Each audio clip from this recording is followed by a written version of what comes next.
అద్భుతమైనది ప్రభుని కృప, అతి మధురం అది పొందుట. అద్భుతమైనది ప్రభుని కృప, అతి మధురం అది పొందుట. ప్రతి మనిషి సమాజానికి ఏదో ఒక చిన్న సహాయమైనా చేయాలని ప్రతి ఒక్కరూ అనుకుంటారు. కానీ ఆ సహాయం ఎలా చేయాలో ఎవరికీ స్పష్టముగా తెలిసి ఉండదు. నేడుండి రేపు రాలిపోయే పువ్వు తానున్నంత కాలం సువాసన వెదజల్లుతూనే ఉంటుంది. మరి మన సంగతి ఏంటి? సాయం చేయడం అంటే మనకు తోచినప్పుడు తోచినంత సాయం చేయడం కాదు. ఎదుటి వారికి అవసరమైనప్పుడు అవసరమైనంత సాయం చేయాలి. ఇటువంటి ఆశయంతో ప్రారంభమైనదే యాళ్ళ ఫౌండేషన్. యాళ్ళ ఫౌండేషన్ ద్వారా పేద పిల్లలకు వస్త్రాలు, ఆహార పంపిణీ, వారి చదువులకు అవసరమైన స్కాలర్షిప్స్, స్టడీ మెటీరియల్, ట్యూషన్ ఫీజులు, వృద్ధులకు వసతి సదుపాయం, ఆహార పంపిణీ, అనాథులకు విధవరాండ్రులకు తగిన తోడ్పాటు, ప్రకృతి విపత్తులు సంభవించినప్పుడు అత్యవసర సహాయము మొదలగు కార్యక్రమాలు యాళ్ళ ఫౌండేషన్ ద్వారా చేయడం జరుగుతుంది. ఈ గొప్ప పనిలో మీరు పాలిభాగస్తులుగా ఉండవచ్చు. సహకరించండి, స్పందించండి. మీ కానుకలు, విరాళాలను యాళ్ళ ఫౌండేషన్ అనే అకౌంటుకు పంపించవచ్చు. Section 80C income tax act 1961 ప్రకారం ఆదాయ పన్ను రాయితీ లభించును. రండి, మీరు పాల్గొనండి. ఈ సాంఘిక సేవలో మీరు భాగస్వాములుగా ఉంటూ సమాజానికి మేలైనటువంటి పనులు చేద్దాం. మన వంతు సహాయంతో అనేక మందిని ఆదరిద్దాం.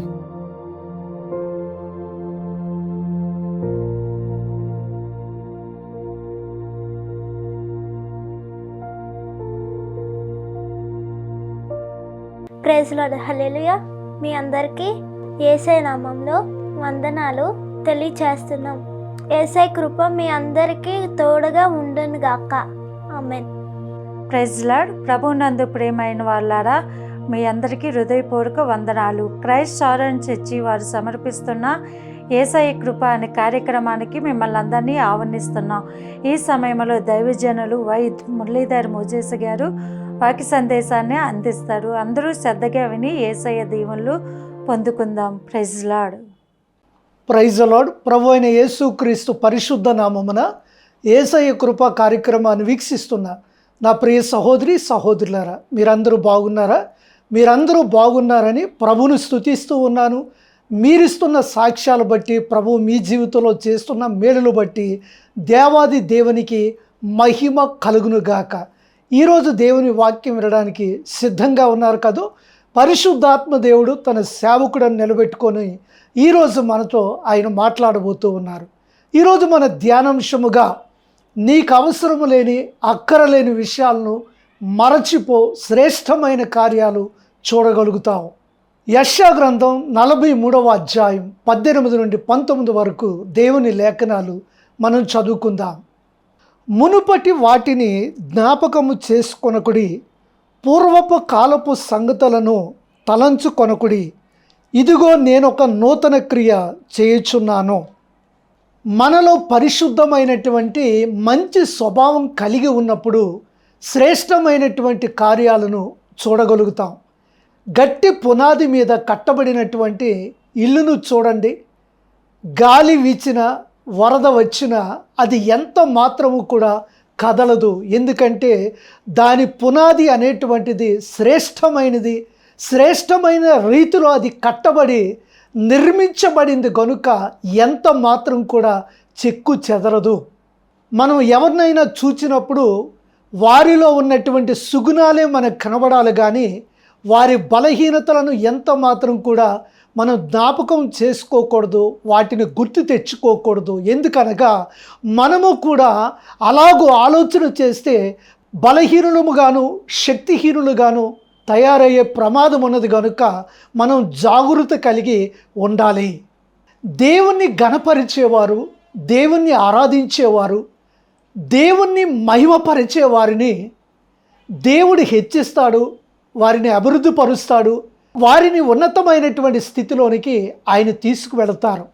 చక్కటి నిదర్శనమే యోసేపు జీవితం. చెరసాల బంధకముల నుండి విడిపించబడి తన కుటుంబంలో ఎన్నో శ్రమలు, బయట వారి ద్వారా ఎన్నో నిందలు, ఎన్నో అవమానాలు అతని జీవితంలో ఎదుర్కొన్నప్పటికి కూడా అవన్నీ మరచిపోయి ఆ సర్వశక్తి కలిగినటువంటి దేవుని వైపు చూచి ఉన్నాడు కనుక యోసేపు అంచెలంచెలుగా హెచ్చింపబడి ఆశీర్వదించబడి అనేక మందికి మాదిరికర్తగా ఉన్నాడు. అంత మాత్రమే కాకుండా తనకు 2 కుమారులు పుట్టినప్పుడు వారికి మంచి పేర్లు పెట్టి ఉన్నాడు. ఆదికాండం 41వ అధ్యాయం 51 నుండి 52 వచనాలు మనం చదువుకుందాం. అప్పుడు యోసేపు, దేవుడు నా సమస్త బాధను, నా తండ్రి ఇంటి వారిని అందరినీ నేను మరచిపోవునట్లు చేసినని చెప్పి తన జ్యేష్ఠ కుమారునికి మనస్సే అను పేరు పెట్టెను. తరువాత అతడు, నాకు బాధ కలిగిన దేశమందు దేవుడు నన్ను అభివృద్ధి పొందించినని చెప్పి 2వ వానికి ఎఫ్రాయిము అను పేరు పెట్టెను. మనస్సే అనగా మరుచుట, ఎఫ్రాయిము అనగా అభివృద్ధి లేక ఫలము. తన జీవితంలో యోసేపు అనేకమైనటువంటి కష్టాలను, శ్రమలను ఎదుర్కొన్నప్పుడు ఆ కష్ట నష్టాల నుండి దేవుడు తనను బయట పడేసినటువంటి విధానాన్ని జ్ఞాపకము చేసుకొని తన 2 బిడ్డలకు మంచి పేర్లు పెట్టి దేవుడు చేసినటువంటి మేలులను ఘనపరిచి ఉన్నాడు. దేవుడు చేసినటువంటి కార్యాలను జ్ఞాపకం చేసుకున్నాడు. నా ప్రియ సహోదరి సహోదరులారా, ఎవరైతే కష్టాల్లో, శ్రమల్లో ఓపిక కలిగి ఉంటారో, సహనము కలిగి ఉంటారో వారు మంచి అభివృద్ధిని, గొప్ప ఉన్నతమైనటువంటి స్థితిని పొందుతారు. ఓపిక సహనము కలిగినటువంటి యోసేపు ఆశీర్వదించబడ్డాడు, దీవించబడ్డాడు, అభివృద్ధిపరచబడ్డాడు, శ్రేష్టమైనటువంటి కార్యాలు చూడగలిగాడు. మీరు శక్తివంతంగా బ్రతకాలంటే మీ సమయాన్ని, మీ తలాంతులను దేవుని చేతిలో పెట్టండి. మిమ్మల్ని ఘనమైన, శ్రేష్టమైన పాత్రగా దేవుడు వాడుకుంటారు. విలియం కూపర్ గొప్ప భక్తిపరుడు, దేవుని యందు భయభక్తులు కలిగినటువంటి వాడు, ఎంతగానో విశ్వాసముతో జీవించినటువంటి వాడు.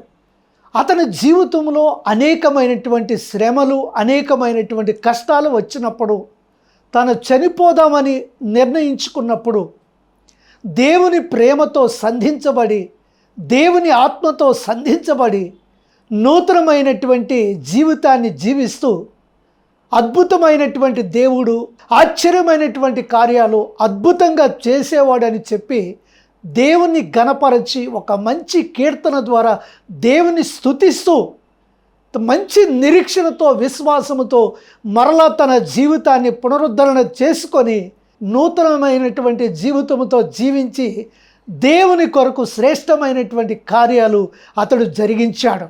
యెషయా గ్రంథం 66:13లో దేవుని వాక్యం సెలవిస్తుంది, ఒకని తల్లి వానిని ఆదరించినట్లుగా నేను మిమ్మల్ని ఆదరించేదనని. నా ప్రియ సహోదరి సహోదరులారా, మీరు నిరాశతో, నిస్పృహతో ఉన్నప్పుడు, కన్నీటితో, బాధతో ఉన్నప్పుడు, కష్టముతో, శ్రమతో ఉన్నప్పుడు దేవుడు మిమ్మల్ని వాదారుస్తాడు, బలపరుస్తాడు. ఆయన శ్రేష్టమైనటువంటి ఘనమైన, బలమైన కార్యాలు మీ జీవితంలో చేస్తారు. దేవుని యొద్ద నుండి మనం దూరంగా ఉండేలాగున కొన్ని దుష్ట శక్తులు ప్రయత్నిస్తాయి. మనల్ని పడగొట్టి పాడు చేయాలని, పతనం చేయాలని అవి ఎప్పుడూ కూడా పొంచి ఉంటాయి. మనం ఎప్పుడూ కూడా మెలకువ కలిగి, జాగృతి కలిగి, నిరీక్షణతోనూ విశ్వాసముతోనూ బ్రతకాలి. బైబిల్లో దేవుని వాక్యం చూస్తే సంసోను ధైర్యము కలిగినటువంటి వాడు, మంచి విశ్వాస వీరుడు, నిరీక్షణ కలిగిన వాడు, దేవుని ఆత్మచేత నింపబడినటువంటి వాడు. ఏ ఆయుధము లేకుండా సింహాన్ని చంపగలిగాడు. అనుభవాలనే పొడుపు కథలుగా మార్చి చెప్పగలిగినటువంటి జ్ఞానవంతుడు, తెలివైనటువంటి వాడు. అటువంటి సంసోను దెలీలా అనే స్త్రీ విషయంలో పడిపోయి పతనమయ్యి ఎంతగానో బలహీనుడై, శక్తిహీనుడై తన జీవితాన్ని నాశనం చేసుకున్నటువంటి సందర్భం దేవుని వాక్యంలో మనకు కనబడుతూ ఉంది. నా ప్రియ సహోదరి సహోదరులారా, మనకి ఎంత శక్తి ఉన్నా, ఎంత జ్ఞానం ఉన్నా, ఎంత తెలివి ఉన్నా, దేవుని యందు భయభక్తులు కలిగినటువంటి జీవితం లేకపోతే పతనం అవుతాం అన్నటువంటి సంసోను జీవితమే ఒక ఉదాహరణ. ఈ రోజుల్లో వాట్సాప్ చాటింగ్లు, ఫేస్బుక్ చాటింగ్లు, ఇన్స్టాగ్రామ్ చాటింగ్ల ద్వారా సమయాన్ని ఎక్కువగా అందులోనే గడిపి సమయాన్ని వ్యర్థం చేసుకుంటూ ఉన్నారు. అవి చూడకూడదు అన్నది తప్పు కాదు, కానీ ఎక్కువ సమయం వాటిలో గడిపి ఎక్కువ సమయం వాటికే వెచ్చించి మీ తలాంతులు, మీ జ్ఞానం, మీ తెలివి కొన్నిసార్లు పాడు చేసుకుంటా ఉన్నారా? వాటిని మిస్యూజ్ చేస్తూ పాపములో పడిపోయి చూడకూడని దృశ్యాలు చూస్తూ మీ జీవితాన్ని అంధకారంలోనికి నెట్టివేస్తూ ఉన్నారా? జాగ్రత్త కలిగి ఉండండి. ప్రతి క్షణం సమయం దొరికితే మనల్ని పడగొట్టడమే సాతానుగాడి పని. అనుక్షణము కూడా దేవుని భయము భక్తి కలిగినటువంటి బిడ్డలను కాపాడడమే దేవుని యొక్క పని. నా ప్రియ సహోదరి సహోదరులారా, గమనించండి. ఒక చిన్న తప్పును పదే పదే చేస్తే అది అలవాటుగా మారి జీవితాన్ని నాశనం చేస్తుంది. ఆ తప్పు చేయకుండా ప్రారంభంలోనే దాన్ని తుంచివేస్తే, దాన్ని తీసివేస్తే మన మనసును, మన జీవితాన్ని కాపాడుకోవటమే కాకుండా మంచి బ్రతుకు, మంచి జీవితం అనేటువంటిది మనకు పునాదిగా ఉండి శ్రేష్టమైనటువంటి నడవడిక, శ్రేష్టమైన ప్రవర్తన, శ్రేష్టమైనటువంటి జీవితం, మంచి జ్ఞానేంద్రియాలతో మనల్ని మనం అదుపులో ఉంచుకొని మంచి జీవితం బ్రతికే ఛాన్స్ అనేటువంటిది దేవుడు అనుక్షణము కూడా నీకు నాకు అనుగ్రహిస్తారు. బైబిల్ గ్రంథంలో ఒక సందర్భాన్ని మనం చూస్తే 2వ సమూయేలు గ్రంథం 14వ అధ్యాయం 25వ మాటను మనం చదువుకుందాం. ఇశ్రాయేలీయులందరిలో అబ్షాలోమంత సౌందర్యము గలవాడు ఒకడును లేడు. అరికాలు మొదలుకొని తల వరకు ఏ లోపమును అతని యందు లేకపోయెను. అబ్షాలోము సౌందర్యము కలిగిన వాడుగాను, ఎటువంటి లోపము లేనివాడుగాను దేవుని లేఖనాలు సెలవిస్తూ ఉన్నాయి.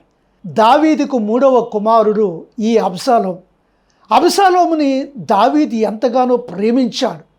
కానీ అబ్షాలోము తన సౌందర్యాన్ని ఆధారం చేసుకొని, తన అందాన్ని ఆధారం చేసుకొని దేవునికి వ్యతిరేకమైన పనులు చేస్తూ బలహీనుడిగాను, శక్తిహీనుడిగాను మారి తండ్రి లాంటి దావీదు మీదే కుట్ర పన్ని వ్యతిరేకంగా యుద్ధం చేసి జయిద్దామని అన్నప్పుడు అబ్షాలోములో ఉన్న చెడు ప్రవర్తన, వ్యర్థమైనటువంటి జీవితం, దేవుని యందు భయభక్తులు లేని ఆ నడవడిక అబ్షాలోము జీవితాన్ని నాశనం చేసింది.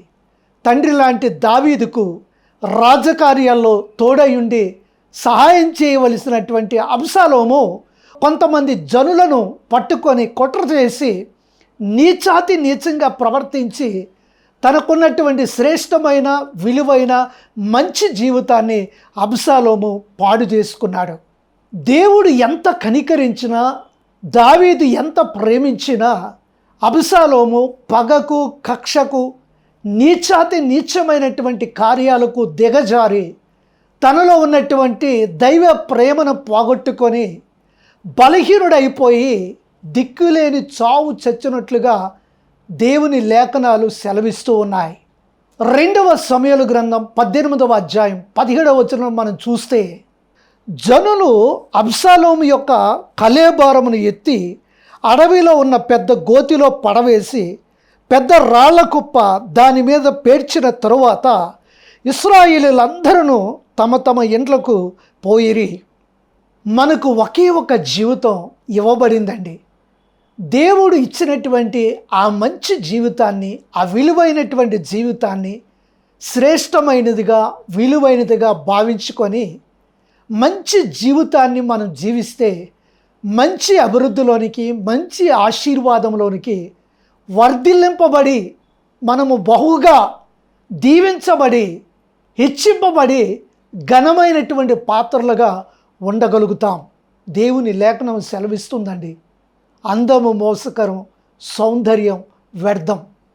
బాహ్య సౌందర్యం ఎంత గొప్పగా ఉన్నా నీ అంతరంగ సౌందర్యంలో దేవుని బలము, దేవుని శక్తి, దేవుని ఆత్మ లేకపోతే ఈ లోకములో ఎన్ని కలిగి ఉన్నా, ఎంత గొప్ప స్థాయిలో ఉన్నా, ఎంత గొప్ప స్థితి కలిగి ఉన్నా అవన్నీ కూడా వ్యర్థమేనండి. సాధు సుందర్ సింగ్ గొప్ప ధనవంతుడి కుటుంబంలో అతడు పుట్టి ఉన్నాడు.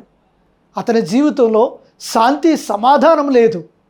నిజదేవుడు ఎవరో నాతో మాట్లాడాలి అని ఆ రాత్రంతా ఆ నిజదేవుని గురించి ప్రార్థిస్తూ అంగలారుస్తున్నప్పుడు తెల్లవారుజామున యేసయ్య ప్రత్యక్షమై సాధు సుందర్ సింగ్ గారితో స్వయంగా ప్రభువు మాట్లాడినప్పుడు అతని జీవితమే మారిపోయింది. యేసు క్రీస్తును తన సొంత రక్షకుడుగా అంగీకరించి ప్రభువు కొరకు బలమైనటువంటి సాక్షిగా నమ్మకమైన జీవితాన్ని జీవిస్తూ దేవుని పనిలో ఆయన నక్షత్రం వలె ముందుకు సాగి ఉన్నాడు. గొప్ప దైవజనుడైన చార్లెస్ స్పర్జన్ గారు అన్నారు, సంఘానికి కావలసినది ప్రసంగ చక్రవర్తులు కాదు కానీ ప్రార్థనా చక్రవర్తులు అవసరమని. ఎందుకంటే ఆయన అలానేవారు, నా ప్రసంగాల ద్వారా మారనిది మీ ప్రార్థనల ద్వారా కూడా దేవుని బలమైనటువంటి కార్యాలు జరుగుతాయి. గనుక సమయం ఉన్నప్పుడు ఎల్లప్పుడూ ప్రార్థించండి, దేవుని మాటలు వినండి అని ఆ మహాదైవజనుడు బోధిస్తూ ఉండేవారు. ఎప్పుడైతే పవిత్రమైనటువంటి మనస్సాక్షితో పరిశుద్ధమైనటువంటి జీవితంతో మనం జీవిస్తామో, తేనె పట్టులో ఉన్నటువంటి తేనె నిండి పొంగి పొర్లి ప్రవహించినట్లుగా మన జీవితంలో కూడా దేవుని ఆశీర్వాదంతో గొప్ప అభివృద్ధితో గొప్పగా మనం వర్ధిల్లుతాం. దేవుని చేతిలో బలమైనటువంటి సాధనాలుగా మనం వాడబడతాం.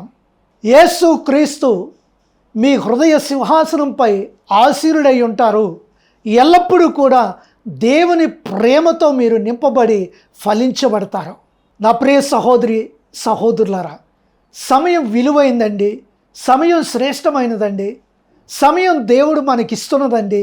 ఆ సమయాన్ని సద్వినియోగం చేసుకొని శ్రేష్టమైనటువంటి కార్యాలు మన జీవితంలో పొందాలి అంటే సింహాసనాసీనుడైనటువంటి యేసుక్రీస్తుకు మీ జీవితాన్ని అప్పగిస్తూ శ్రేష్టమైనటువంటి జీవితాన్ని జీవించండి.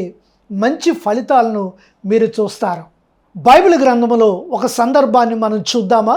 అపోస్తలుల కార్యములు 16వ అధ్యాయం 14 నుండి 15 వచనాలు దైవ లేఖన భాగాలు మనం చదువుకుందాం. అప్పుడు లూదియాయను దైవభక్తి గల ఒక స్త్రీ వినుచుండెను. ఆమె ఊదారంగు పొడిని అమ్ము తూయితైరా పట్టణస్తురాలు. ప్రభు ఆమె హృదయము తెరిచిన గనుక పౌలు చెప్పిన మాటల యందు లక్ష్యముంచెను. లూదియా దైవభక్తి కలిగినటువంటి స్త్రీ. పౌలు చెప్పిన మాటలు వినినప్పుడు లూదియా హృదయం తెరవబడింది.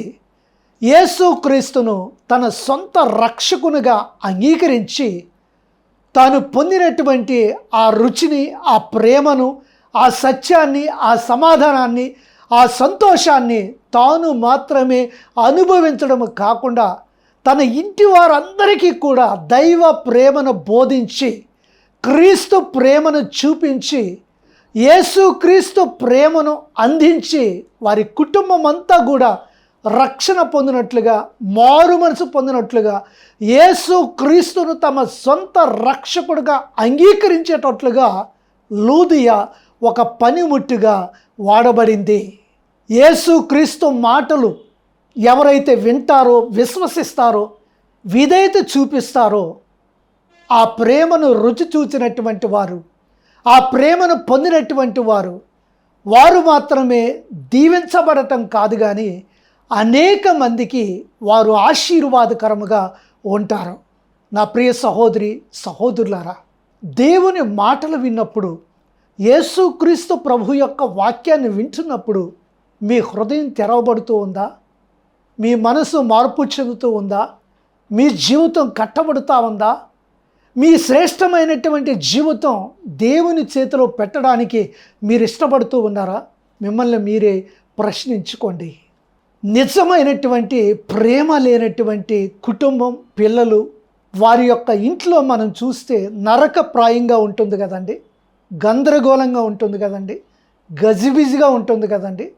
ఈ మధ్య జరిగిన ఒక విషయాన్ని మీకు తెలియజేస్తూ ఉన్నాను. క్రొత్తగా పెళ్ళయింది, మంచిగా వారి దాంపత్య జీవితం ముందు కొనసాగుతూ ఉంది. 1 సంవత్సరం గడిచింది. అత్తకు కోడలకు తగువులు వచ్చినాయి, వాళ్ళ మధ్య మనస్పర్ధలు వచ్చినాయి. ఒకరంటే ఒకరు పడని స్థితిలోనికి వెళ్ళిపోయారు. అది నచ్చక ఈ కోడలు ఏం చేసిందంటే, కుటుంబంలో ఉన్న వారిని బెదిరించాలని కిరోసిన్ పోసుకొని తనను తాను నిప్పంటించుకుంది. కాలినటువంటి గాయాలతో ఉన్నప్పుడు ఆ కుటుంబ సభ్యులందరూ కూడా ఆసుపత్రిలో ఆమెను జాయిన్ చేసినప్పుడు పరుగున భర్త ఆమె దగ్గరికి వెళ్ళి చూస్తూ ఉంటే ఆ భార్య అంటా ఉంది, నాకు బ్రతకాలని ఆశ ఉందండి, ఏదో చిన్నది భయపెట్టాలని నేను ఇలా చేశాను, నన్ను క్షమించండి, నేను చేయరాని తప్పు చేశానని చెప్పి బిగ్గరగా ఏడుస్తూ మరణించింది. తొందరపాటు వలన ఆమె జీవితం బూడిదైపోయింది. నా ప్రియ సహోదరి సహోదరులారా, తొందరపాటు అనేటువంటిది జీవితాన్ని నాశనం చేస్తుంది తప్ప, నష్టాన్ని కలుగు చేస్తుంది తప్ప ఎంత మాత్రం కూడా లాభం చేకూర్చదు. ఓపిక సహనము కలిగినటువంటి జీవితం మీలో ఉన్నట్లయితే అది ఎటువంటి కష్టమైనా, ఎటువంటి శ్రమైనా, ఎటువంటి నిందైనా, ఎటువంటి అవమానమైనా యేసు క్రీస్తు ప్రభువు వాటిని తొలగించి, వాటిని తీసివేసి, అసమాధానమైనటువంటి పరిస్థితుల నుంచి విడిపించి ఖచ్చితమైనటువంటి సమాధానాన్ని, శాంతిని, ప్రేమను ఆయన అనుగ్రహిస్తారు. విశ్వసించండి, నిరీక్షించండి, ప్రభువు మీద ఆధారపడండి, ఆయన వైపు చూడండి. ఒక వ్యక్తి యేసయ్య మాటలు విన్నట్లయితే అతని హృదయ స్థితి మారుతుంది, అతని జీవితం మారుతుంది. తాను ఎలా బ్రతకాలో, ఎలా జీవించాలో, ఎలా మంచి ప్రవర్తనతో ముందు కొనసాగాలో అనేటువంటిది దేవుని వాక్యం, దేవుని మాటలు అనుక్షణము కూడా ఆ వ్యక్తిని బలపరుస్తూనే ఉంటాయి. యేసు క్రీస్తు యొక్క మాటలు ఒక వ్యక్తి హృదయాన్ని శుద్ధి చేస్తాయి, పాత రోత జీవితాన్ని తీసివేసి శ్రేష్టమైనటువంటి మంచి జీవితాన్ని కలుగు చేస్తాయి. నా ప్రియ సహోదరి సహోదరుడా, పరిశుద్ధాత్మ దేవుడు ఈరోజు నీతోనే తన సేవకుడి ద్వారా మాట్లాడుతూ ఉన్నాడు. నీకు అవసరము లేని, అక్కరలేని విషయాలను మరచిపో. శ్రేష్టమైనటువంటి కార్యాలు దేవుడు నీ జీవితంలో చేస్తారు. ఇది సత్యం, ఇది నిజం. అటువంటి బలమైన, శ్రేష్టమైన కార్యాలు మీ జీవితంలో జరుగునుగాక. May God bless you.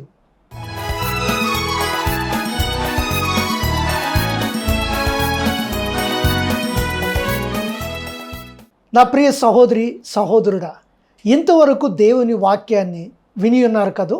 దేవుని వాక్యం మీకు ధైర్యాన్ని, శక్తిని, బలాన్ని ఇచ్చిందని దైవజనుడిగా నేను విశ్వసిస్తూ ఉన్నాను. ఈ సమయంలో మీకు ఎటువంటి సమస్య ఉన్నా, ఎటువంటి కష్టం ఉన్నా, ఎటువంటి అనారోగ్యం ఉన్నా దేవుని సన్నిధిలో మనం ప్రార్థిద్దాం. నేను మీ కుటుంబంలో సభ్యుడిని. నేను ప్రార్థిస్తున్నప్పుడు మీ ఎడమ చేయి గుండె మీద పెట్టుకొని మీ కుడి చేయి ఆకాశం వైపు ఎత్తండి. దేవుడు మీకు స్వస్థత, సమాధానం, సంతోషం, నిరీక్షణ ప్రభువు మీకు ఇవ్వబోతా ఉన్నారు. ప్రార్థన చేద్దామా? కంట్లు మూసుకుందాం. పరిశుద్ధుడు అయిన తండ్రి, ప్రేమ కలిగిన మా ప్రభువ, కృప కలిగిన మా రక్షక, ఎంతమంది బిడ్డలు ఈ వాక్యాన్ని విని విశ్వసించి నాయన ఆధారము లేనటువంటి స్థితిలో, బలహీన స్థితిలో, కృంగిన స్థితిలో, నలిగిపోయిన స్థితిలో వేదన పడతా ఉన్నారు, బాధపడతా ఉన్నారు, దుఃఖపడతా ఉన్నారు. నజరేయుడైన యేసు క్రీస్తు పరిశుద్ధ నామమున ప్రియబిడ్డల మీద నీ దీవెన కలుగును గాక, నీ ఆశీర్వాదం కలుగును గాక, నీ సమృద్ధి కలుగును గాక, నీ సమాధానము కలుగును గాక. ప్రియబిడ్డలో ఉన్న దుఃఖాన్ని, కష్టాన్ని, కన్నీటిని, బాధను తొలగించమని ప్రార్థన చేస్తూ ఉన్నాం. వివాహం కాని బిడ్డలకు మంచి వివాహాలు దయచేయండి. గర్భఫలం లేనటువంటి బిడ్డలకు మంచి గర్భఫలాలు దయచేయండి. ఉద్యోగాలు లేని బిడ్డలకు మంచి ఉద్యోగాలు దయచేయండి. ఎవరైతే అప్పుల సమస్యలతో బాధపడతా ఉన్నారో యేసు నామమున ఆ సమస్యల నుండి విడిపించబడుదురు గాక. ఎవరైతే అనారోగ్య సమస్యలతో బాధపడతా ఉన్నారో అనారోగ్య సమస్యల నుండి నాయన స్వస్థత పొందును గాక. ఎవరి జీవితంలో అయితే అశాంతితో ఉన్నారో వారికి శాంతి కలుగును గాక. దైవజనుడిగా నా ప్రార్థనలో అంగీకరించి నీ ప్రియబిడ్డలను దీవించి బలపరచమని ప్రార్థిస్తూ ఉన్నాం. యేసయ్య కృపా కార్యక్రమాల్ని వెనుక నుండి ఎంతమంది బిడ్డలు బలపరుస్తూ ఉన్నారు. వారి మీదకి రెండింతల ఆశీర్వాదం, దీవెన, సమృద్ధి, కనికరము, సమాధానము కలుగును గాక. నా తండ్రి నా ప్రార్థనలు ఆలకించి సమాధానం దయచేయమని యేసు నామమున ప్రార్థన చేసి వేడుకొనుచున్నాము తండ్రి. ఆమేన్, ఆమేన్. నా ప్రియ సహోదరి సహోదరులారా, మన ప్రార్థనలు ప్రభు అయిన యేసు క్రీస్తు వారు విని ఉన్నారు. మీకు శాంతి సమాధానం ఇవ్వబోతూ ఉన్నారు. రెండింతల ఆశీర్వాదాలతో, దీవెనలతో ప్రభు మిమ్మల్ని నింపబోతూ ఉన్నారు. నా ప్రియ సహోదరి సహోదరులారా, యేసయ్య కృపా కార్యక్రమాలు ఇంత విజయవంతంగా జరుగుతున్నాయంటే కేవలం మీ ప్రార్థన, మీ సహకారమే. ఈ కార్యక్రమాలు ఇంకనూ విజయవంతంగా జరిగేటట్లుగా ప్రార్థన చేయండి, ఆర్థికంగా సహాయం చేయండి. యేసయ్య కృపా కార్యక్రమాలను బలపరచండి. ఈ దేవుని సువార్త పనిలో మీరు కూడా పాలిభాగస్తులుగా ఉండి దైవ ఆశీర్వాదాలు, దైవ దీవెనలు పొందుకొని ఆశీర్వదింపబడండి. ఈ సమయంలో దైవ దీవెనలు మనం పొందుకుందాం. ఇప్పుడు మన తండ్రిని దేవుని ప్రేమ, ప్రభువైన యేసుక్రీస్తు కృప, పరిశుద్ధాత్మ అన్యోన్య సహవాస సన్నిధి సదాకాలం మనకు తోడైండును గాక. ఆమేన్, ఆమేన్. నా ప్రియ సహోదరి సహోదరులారా, ప్రభు చిత్తమైతే మరలా ఇదే సమయానికి మనం కలుసుకుందాం. అంతవరకు యేసయ్య కృప, యేసయ్య ఆశీర్వాదం, యేసయ్య దీవెన మీతో వచ్చును గాక. మే గాడ్ బ్లెస్ యూ. ప్రతి మనిషి సమాజానికి ఏదో ఒక చిన్న సహాయమైనా చేయాలని ప్రతి ఒక్కరూ అనుకుంటారు. కానీ ఆ సహాయం ఎలా చేయాలో ఎవరికీ స్పష్టముగా తెలిసి ఉండదు. నేడుండి రేపు రాలిపోయే పువ్వు తానున్నంత కాలం సువాసన వెదజల్లుతూనే ఉంటుంది. మరి మన సంగతి ఏంటి? సాయం చేయడం అంటే మనకు తోచినప్పుడు తోచినంత సాయం చేయడం కాదు. ఎదుటి వారికి అవసరమైనప్పుడు అవసరమైనంత సాయం చేయాలి. ఇటువంటి ఆశయంతో ప్రారంభమైనదే యాళ్ళ ఫౌండేషన్. యాళ్ళ ఫౌండేషన్ ద్వారా పేద పిల్లలకు వస్త్రాలు, ఆహార పంపిణీ, వారి చదువులకు అవసరమైన స్కాలర్షిప్స్, స్టడీ మెటీరియల్, ట్యూషన్ ఫీజులు, వృద్ధులకు వసతి సదుపాయం, ఆహార పంపిణీ, అనాథులకు విధవరాండ్రులకు తగిన తోడ్పాటు, ప్రకృతి విపత్తులు సంభవించినప్పుడు అత్యవసర సహాయము మొదలగు కార్యక్రమాలు యాళ్ళ ఫౌండేషన్ ద్వారా చేయడం జరుగుతుంది. ఈ గొప్ప పనిలో మీరు పాలిభాగస్తులుగా ఉండవచ్చు. సహకరించండి, స్పందించండి. మీ కానుకలు, విరాళాలను యాళ్ళ ఫౌండేషన్ అనే అకౌంటుకు పంపించవచ్చు. Section 80C income tax act 1961 ప్రకారం ఆదాయ పన్ను రాయితీ లభించును. రండి, మీరు పాల్గొనండి. ఈ సాంఘిక సేవలో మీరు భాగస్వాములుగా ఉంటూ సమాజానికి మేలైనటువంటి పనులు చేద్దాం. మన వంతు సహాయంతో అనేక మందిని ఆదరిద్దాం.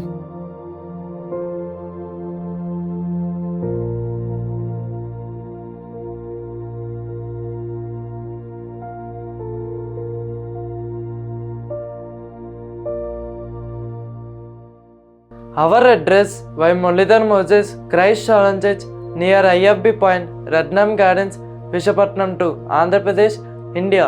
Our phone numbers 9848293089 and 9848343089.